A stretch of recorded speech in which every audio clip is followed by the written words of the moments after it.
Every single dropshipper that I've worked with so far, and also me myself, have done one crucial mistake after seeing success with dropshipping. And this video is going to prevent you from doing the same exact mistake. Because now that you start making money with dropshipping, there is one change. Your money is worth less than your time.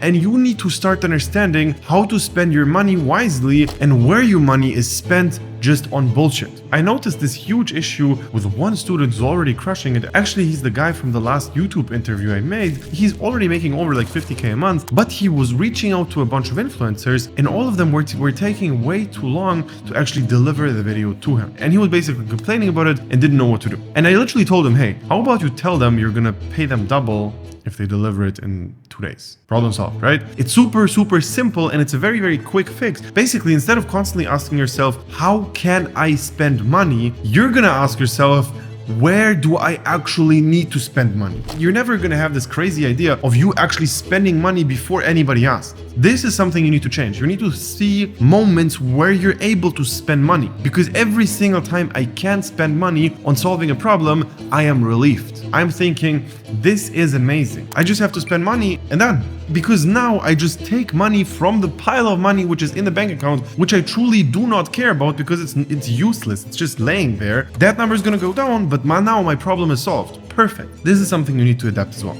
But don't do this without thinking. It's gonna be very easy to burn a bunch of money if you do this wrong. And I did the same. And basically I started hiring a bunch of people for everything. I started hiring agencies which are going to run my ads. I started hiring virtual assistants who are going to do this and that for me. And I did all of those things at the same time. And at some point I noticed I don't have an overview. I changed my entire business. I'm not running my ads anymore. I'm not doing anything in the back end anymore. I have another supplier. Now I have another this, that. And the whole business changed so much that it started to drop, because every single change is such a huge thing by itself. And I was doing everything at the same time. You cannot do that. A general rule in business is one change at a time, because you change one thing and you wait.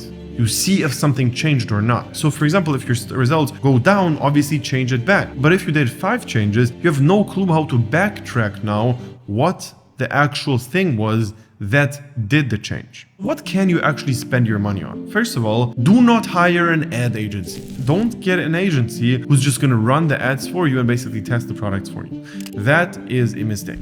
Trust me, I've been there, I tried it, it's bad. Just don't do it. In like 99.9% of the cases, you will lose more money than you make. And also it's going to cost you a lot of nerves, because it's very annoying to keep going back and forth with a new strategy and everything is going to be changed. Just don't do that. What you should do instead is run the ads by yourself, but think, what can I outsource in my ads running? So for example, if you constantly create new lookalike audiences, or you create new interests or new data, new rules, or you kill the ad sets by themselves, what you do instead of getting an external agency to do those things for you, you just make a guide on what you're doing and give it to a person who you trust and who's going to do it for you. You teach them, how do you create a custom audience? When do you duplicate ad sets? When do you kill ad sets? When do you scale the CBOs? When do you jump from CBO to ABO? Whatever rules you're following, you need to write them down and number one, conceptualize them, because in the beginning you're going to have this thing where you just do things by intuition. You see this is doing good, let me scale this. This is doing bad, let me kill that. It's all intuition. When in reality, you need to do things only with a system. So this is also going to help you systemize, because now you have to give it to somebody and now you have to have a proper system in place. One huge thing, and this is something I would always recommend, is buying backup structures. There are services, some are cheaper, some are more expensive, but they basically cover the entire backup structure accounts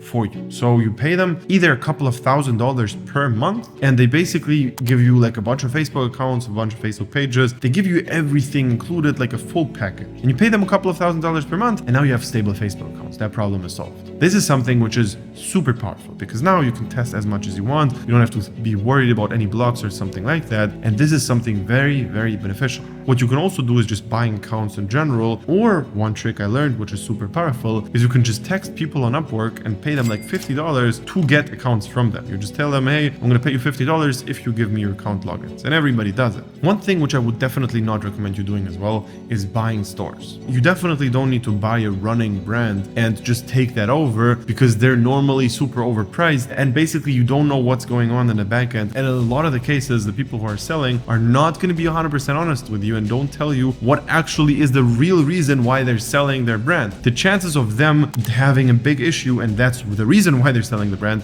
is very high, versus them just telling you, yeah, I don't have the time for the brand anymore. I want to focus on something else. This is in a lot of the cases just an excuse to make it sound logical. So be very, very careful with buying brands. One thing I have to emphasize here, you spending money on a bunch of different things is going to result in you regretting some of the purchases you did. And that's fine, because my train of thought is always this. I'm going to be less careful with spending my money in general. And if I have 10 purchases and 9 out of them were terrible, but one was extremely good, I'm going to make up with that one for all the 9 other ones. It's the same thing as testing products. If you test 10 products and all of them didn't work, but the 11th one did amazing and you made all of the losses back, was it really worth it to test all of them? The answer is yes, because you wouldn't have gotten to the number 11 without spending the money to test the first 10. The same thing goes for everything else. Me, for example, I purchased a bunch of video courses in the beginning when I started with dropshipping. I purchased them, learned some things, but I didn't really made a big jump there because I didn't have personal guidance. And I spent a lot of money on courses, but the returns I made on the specific courses were not insane. However, through those courses, I did learn the fundamentals, which made me some money, and that small amount of money I actually paid to a proper mentor who guided me through the entire process. And when I started to work with him, my entire business blew up inside of like 3 months. Because the fundamentals were there, I just had a couple of small changes which I needed to change. And to this day, if I know that somebody is an expert in a field, I'm grateful to be able to pay them money to just get their expertise and learn how to do it myself. If I have no clue how to do email marketing and I have a person who's an expert in being amazing at email marketing, I'm just going to pay him, hire him to do it for me, or just get him to teach me the same thing. So this is something which is super powerful, and every small problem you have, you're not a special snowflake. You had the same problem like everybody else. Like 25 other people also had the same issue like you did. They already solved it, and now the question is, do you solve it again, or do you find a person who already solved it for you and just ask him? And this is also one of the biggest parts of my program. If you are in my program, you basically have the network to the people who are in there as well. If you have a problem which I never experienced, I know a guy who did. And this is the case in like 99.999% of the cases, because I've worked with so many people, and basically nothing is going to really surprise me here. If you have problems in your dropshipping business and you understand that you have them, what you can do now is click the link below, sign up for a call with me personally. We're basically going to find out if we're actually a good fit to work together. And if we are, we're basically going to start working in a program where I'm just going to guide you through the entire process of solving your problems. Every single time you have an issue, just come to me and ask me, hey, what should I do here? What would you do? And I'm just going to tell you exactly how to solve your problem, and also if this is even your problem, because most people actually try solving problems which are not even real. You try to solve something which is not actually your problem, and the root of the problem is somewhere completely else. So if you're interested, click the link below, and I talk to you soon.